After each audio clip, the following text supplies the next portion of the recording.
I'm Geoff, co-founder of Yoga for AS. Do you get a pain in the eye? Have you got a severe pain in the eye? One where your eye's gone red, you may have some sensitivity to the light. If you do, that could be acute anterior uveitis. And yoga aside, what you need to do now is down tools, stop everything and go to your local accident and emergency hospital or eye clinic. I'm going to use notes because I need to be very precise about this, because acute anterior uveitis is a very, very serious condition. It can threaten your sight. So I've had iritis, as it was called then, it's now called uveitis, since 1981, and I've had it many, many times since then. But I wasn't diagnosed with AS until 2009. So in this video, you'll learn about uveitis and some yoga practices that may, emphasize, may help with your uveitis. For me, stress was a cause, as was smoking. The frequency of my attacks was higher when the inflammation and fusion that was going on in my neck was happening, and that was from about 1980 onwards. So I've had about 40 or 50, I don't really know, outbreaks of acute iritis. Doctors don't really believe me when I say that, but it is true. The risk of an acute outbreak of uveitis is increased among people with AS who have significant changes of the cervical spine, the neck, here. And guess what? I have fusion of 3 bones here in my neck that started from about 1980, about the time that my uveitis started. There may be a connection. That doesn't mean that if you stretch the neck, as in yoga, that may help you with your uveitis, particularly the acute phase. There is a correlation. They may be happening at the same time, but it doesn't mean that one thing causes the other, or that if we do one thing in the neck that it will affect the eyes. It doesn't necessarily mean that. However, here are some practices that may help. We're going to just talk a little bit more about uveitis before we get on to some yoga practices. 1 in about 4 or 5 of us with AS do get acute anterior uveitis. So it is a subject worth dealing with. And the prevalence of acute anterior uveitis is greater the longer that you've had the disease. So because uveitis can cause the most serious damage to your sight, it's a very serious matter that we want to try and deal with. So what can we do about this for ourselves? Well, firstly, go to nas.co.uk, that's nass.co.uk, and download the booklet or guide, the NAS guide to uveitis. NAS is the National Axial Spondyloarthritis Society here in England. Second thing we can do is practice some safe yoga for AS, specifically for the eyes. So this is what I've learned from hard experience of just about 50 years living with AS and about more than 40 years living with outbreaks of uveitis. As I said, go to A&E or your local eye hospital immediately if you get a red eye like dirt in your eye. Uveitis, especially in the acute phase, is very serious, and the acute phase is when you get very red eye, very sore, and you may get something called photophobia, which is extreme sensitivity to light. So if you walk around a corner and the sunlight, it's like piercing your eye, just go straight to hospital. If it's you or someone you know and they're not diagnosed with AS, then ask at the hospital about a possible diagnosis of AS, because they're strongly related. As I said, 1 in 4 or 5 people with AS also get uveitis. A big thing now, stop smoking tobacco. My frequency of acute outbreaks is much reduced since I stopped smoking years ago. Yoga is living your best life, not just the yoga poses. And I've heard people with AS say, well, cigarettes are the only pleasure they have left. Is being able to see a pleasure for you? And when I had my first outbreak, the doctor was going to treat me, and I said, well, do I actually have to have that treatment? And he said, Mr. Lindsay, where are you going to get another eyeball from? It's that serious. So several research studies have concluded that tobacco smoking is a significant risk factor for uveitis. Smoking can increase your risk of an attack of uveitis. If you smoke, do consider getting some help to quit. A professor of ophthalmology, when he was treating my iritis, told me, the best boost for your immune system, Geoff, is to get out into the fresh air. Is smoking fresh air? No. Okay, so there are probably more obvious don'ts about yoga and uveitis than there are do's.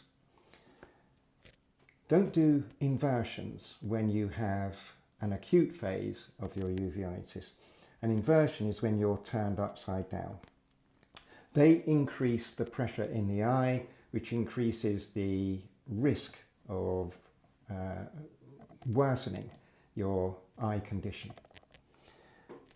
I would say don't be tempted at all to do, if you have AS, don't be tempted at all to do headstand or plough poses. Even shoulder stand may be too much. I used to do these, but I didn't know at the time that I was developing fusion in my neck. I can't say that the one caused the other, but it would seem that a lot of our pain relief in AS comes from decompressing the spine, from stretching it out, elongating in the spine. If we then do a headstand and that compresses the spine, is that good? Probably not. And if you're going through probably years of your neck getting worse, do practice safe yoga modified for your AS. Don't necessarily think that regular yoga class is going to be the right thing. Have a look at yogaforas.com, our website, where there's lots and lots of safe yoga you can practice. So what yoga can you do safely? There's little research on exercise for uveitis, hardly anything. But if you're going through probably years of your neck getting worse, do practice safe yoga modified for your AS, but for your whole body. That's when you're stable and you haven't got acute or you're in the recovery phase from uveitis. You need to rest particularly during an acute phase of uveitis and to rest in the recovery period, which can be weeks. So think about a relaxing style of yoga like yoga nidra, which you can find on our website yogaforas.com and go to the relaxation button. Yoga may help generally with uveitis. Nobody knows the cause of uveitis, but for me, the times of high stress, like at work, correlate with the outbreaks that I've had. So relaxing restorative yoga when in a flare and in recovery, yoga nidra, yoga breathing, they may help. And yoga, of course, can help you to help yourself because you enjoy it. It may be that stretching the neck helps in uveitis. But I emphasise that's only my experience over 40 years that I'm trying to apply. Decompressing the neck by lengthening the neck is the idea, but only when stable and free completely. As I said earlier, if you're in an acute phase, the inversions, when you're stretching out the neck, can increase the pressure in the eye, so you don't want to do those during an acute phase. And just to repeat, the risk of an acute outbreak of uveitis is increased among people with AS who have significant changes of the cervical spine. That's the neck. That doesn't mean that if you stretch the neck that this may help to prevent acute or outbreaks of chronic anterior uveitis. They're big words, aren't they? And a last point, just a practical tip, if you are sensitive to light, dark glasses can help. And this proves that I've had iritis since the 1980s, because this style is very 1980s. But these are grade 4 shades. You can only buy up to grade 3 normally. And you can't drive when you're wearing these, but they will protect you from sudden bursts of light if you've got the photophobia, of the extreme sensitivity to light, and they do help to rest the eyes. Worth an investment if you do suffer from uveitis. And also, in your yoga practice, you may want to use these iPads which you just rest on the eyes. So let's just think about some yoga practice that we can do. And first of all, come to lying down in a comfortable position. If your back is hurting you, roll out a blanket and lie on something soft, but do have something to rest your head on.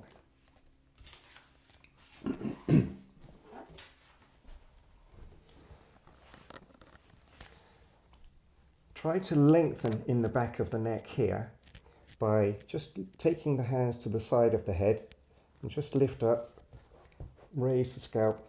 This is a 5 centimeters thick yoga block, so a considerable cushion, and allow the chin to draw down to the chest and look down the body towards a wall rather than the ceiling. If you look to the ceiling, you're more likely to arch the back of the neck, which is a bit of a symptom in AS, and stretch out. And now we just want to do some deep breathing, just to relax the body, the mind, and take the right hand to the tummy, left hand to the chest, look down the body. When you breathe in, you want the right hand to rise first. This means that you're breathing from the whole body, diaphragmatic breathing. Then the chest rises, draw in, hold for 2, and then exhale deeply and for as long as you can. And then repeat this for 3 to 5 times until you start to feel yourself relaxing. And then once you've got the hang of that breathing, you can take the arms away from the body, straight at about 45 degrees with palms face up, and breathe in from the belly, draw into the chest, hold, and then exhale.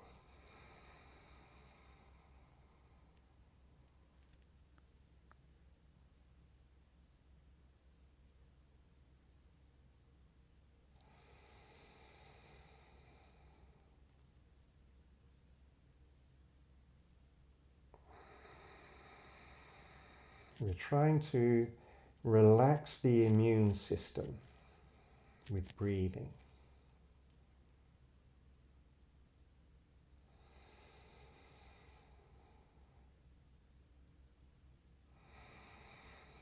as I said, you can keep this cycle of deep breathing going for at least 3 to 5 cycles. And then very slowly roll over to one side, come to sitting and bring a chair. And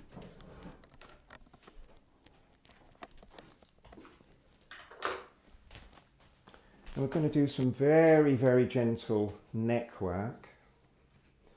Sit as tall as you can, breathing in. Very gently and slowly rotate the neck round to the right. Don't try to force it, don't use your strength. Move on the relaxing out breath. Lift the front of the chest, allow the shoulders to draw down, increase the gap between the tops of your shoulders here and the bottoms of the earlobe here. And gaze out to the side.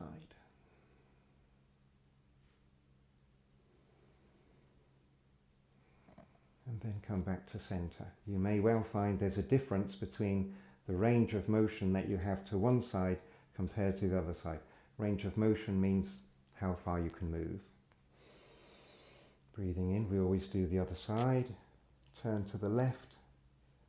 I have less movement to the left than I do to the right.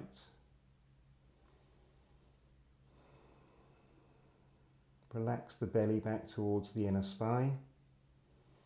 Relax the shoulders down again. Keep breathing softly and gently in your own natural rhythm.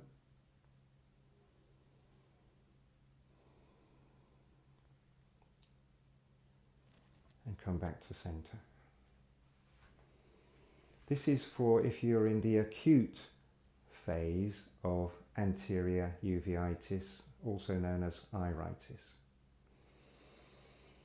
Now we're going to take the right ear to the right shoulder. So take hold of the chair with the left hand, hold of the chair seat, keeping the shoulders level here. Allow the right arm just to dangle, breathing in. On the out breath, take the right ear to the right shoulder. Don't try to force anything, just move on the relaxing out breath.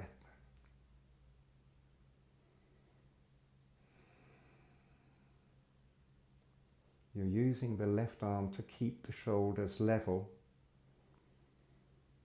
and you may feel a bit of a stretch in the trapezius muscle on the left side of your neck, and that's good. Breathing in, come back to center. Take hold of the right side of the chair, just by the right hip. Breathing in, keeping the shoulders level. Take the left ear to the left shoulder. You can move the hand if that brings a little more stretch, but make sure that it's a stretch, not a strain.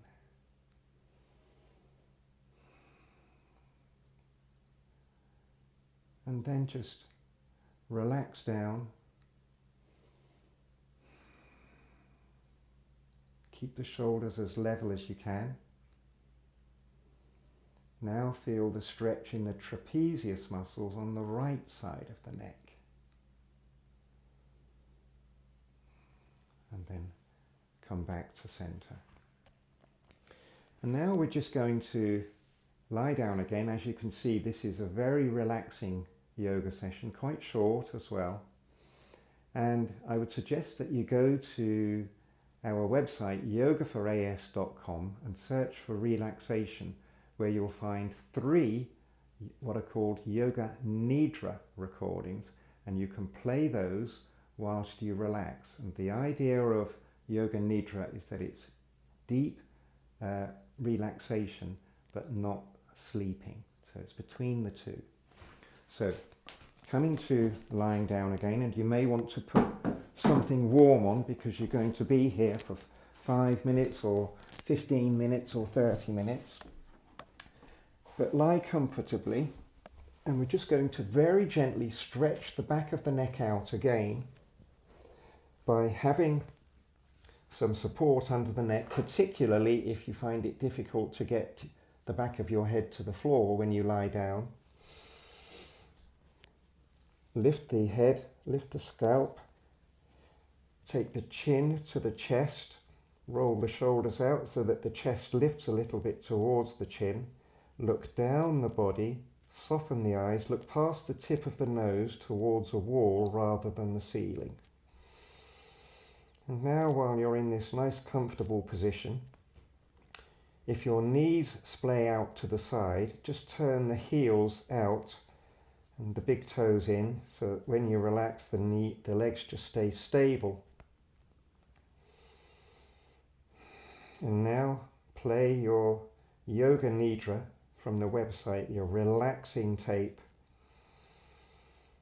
And this is what we need to do when we're in the acute phase of anterior uveitis, also known as iritis. So this is yoga, relaxing poses in yoga. And then stay here for as long as you wish. Obviously, you'll need to stay warm, practice in a warm room. You can do this lying down on your bed. You might also find it more comfortable to have the backs of your calves on a chair seat. This is a much more comfortable way of lying on your back if you have AS. Again, arms out to the side. So there you are, a couple of positions, and you can always pile up some cushions on your bed so that you relax. Rest is very, very important in recovery from iritis, uveitis. And this is, if you like, deliberate rest, using an ancient technique that nobody's heard of, but we really believe that it helps with fatigue and it may help with the uveitis. So head on over to yogaforas.com, have a look at the virtual library and the live classes, but specifically have a search for relaxation, for the non-sleep deep relaxation yoga nidra.